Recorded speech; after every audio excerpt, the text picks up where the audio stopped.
All right, so tell me when this problem first started. Oh my God, it's been forever. Like, this is just taking so long. It's been 6 months and it's not getting any better. Oh my God.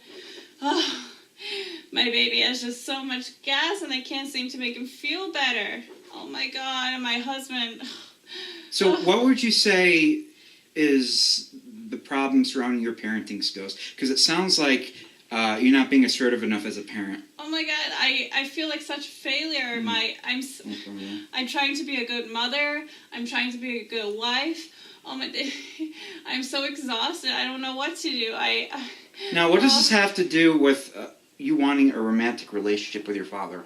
Are you listening to anything I'm saying? It has nothing to do with my father. I am asking you for help here. Hello, and welcome to Change Talk again.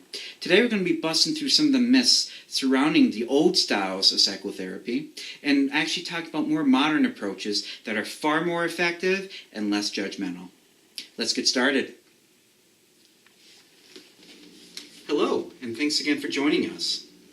Psychotherapy, for the longest time, this word alone arose connotations of instability, inability to function inside of society, and a belief that this population should be isolated from the rest of the world. The Freudian days of psychoanalyzing and relating everything to the id, ego, and superego are generally over.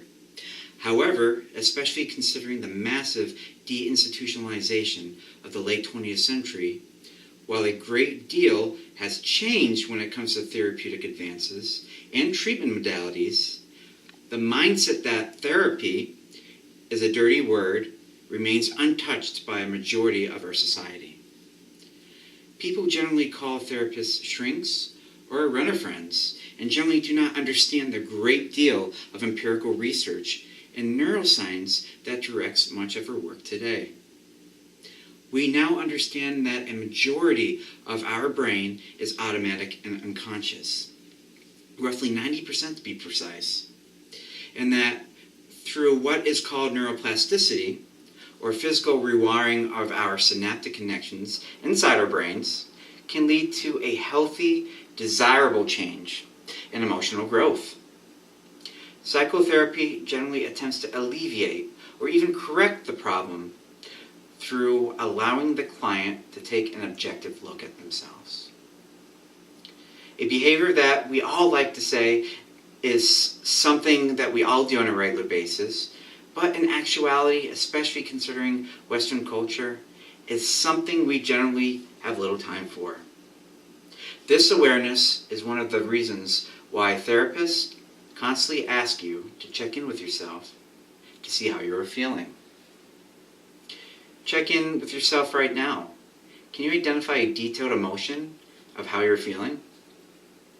I bet it took a few seconds, right? In addition to raising your awareness of emotional triggers, dysfunctional thinking, and destructive behaviors, psychotherapy's main premise is trust. Trust or feeling safe are things all of us need when it comes to growth. Yes, it's important that you believe the modality or the type of practice that your therapist uses.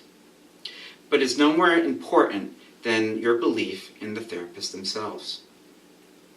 Without your trust and belief in your mental health professional, you won't feel safe enough to explore yourself in a new way, and will definitely not feel ready towards taking the first step towards profound and life-altering change. It's equally important to realize that therapy in and of itself does not have to be solely geared to people that have problems.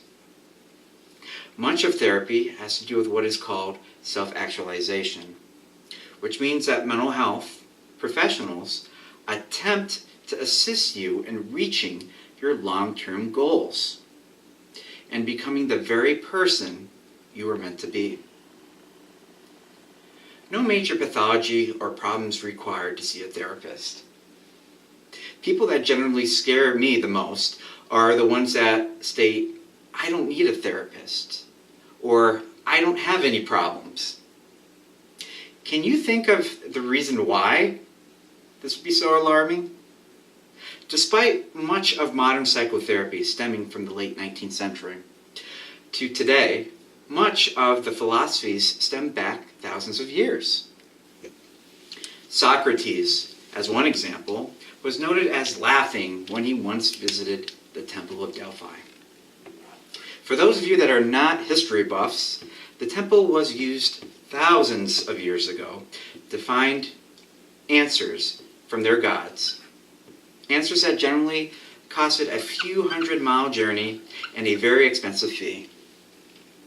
Ironically, when Socrates looked up on the inscription on top of the temple, he saw it and stated in Greek, "Know thyself."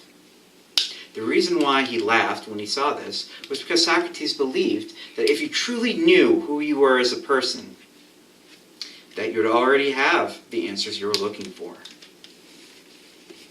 Psychotherapy's main premise for most practitioners lays under the humanistic approach when it comes to how people develop. What this means is that a great majority of people want to be liked, go with the flow, and do not cause any problems when they're first born. They have the propensity or potential to do great things and help various people around them. They also call this the acorn approach, since this theory dictates that our genetic code, or our seed, has everything we need to become flourishing adults.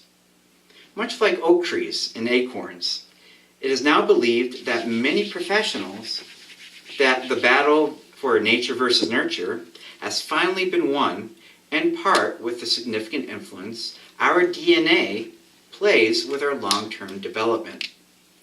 Many mental health professionals believe that 2/3 of our personality stems from our DNA.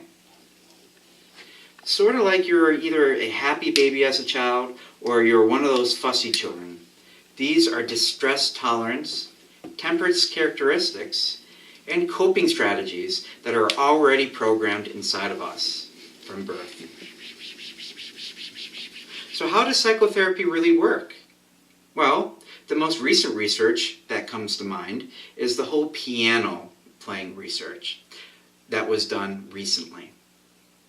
They asked this pianist to play a musical score, hooked his brain to a bunch of electrodes, and then removed the piano and asked him to imagine playing it. Guess what happened? Even with the removal of the piano, the same regions of the brain lit up. This suggests that simply processing detailed goals and strategies, and also exploring yourself, had led to that neuroplasticity word. Think of neuroplasticity as a highway or path that is used very often. Is there something you do all the time that you generally place little thought into? Brushing your teeth could be an example. Some people consider this muscle memory, and other people consider this behavior something that is hardwired into our responses due to the enormous amount of time we have performed these behaviors. Guess what? Destructive behaviors operate in much of the same manner. Think of neuroplasticity as to sliding a boulder down a mossy hill again and again. Eventually, the ground in which has been receiving these boulders will begin to give way and become entrenched. Our brains operate in much the same construct. Despite many professionals stating that the rate of decay of these entrenched behaviors or wiring generally never goes away completely, the reality remains that we can build on top of these old foundations. Unlike medications that generally mask, numb, or temporarily relieve a problem, psychotherapy generally has more long-standing effects. Medications also have a slew of side effects, while psychotherapy generally involves no pharmacological interventions. Say that 10 times fast. In fact, due to the numbing effects of many medications, many professionals believe that they can actually marginally inhibit the effectiveness of psychotherapy. Wow, imagine that.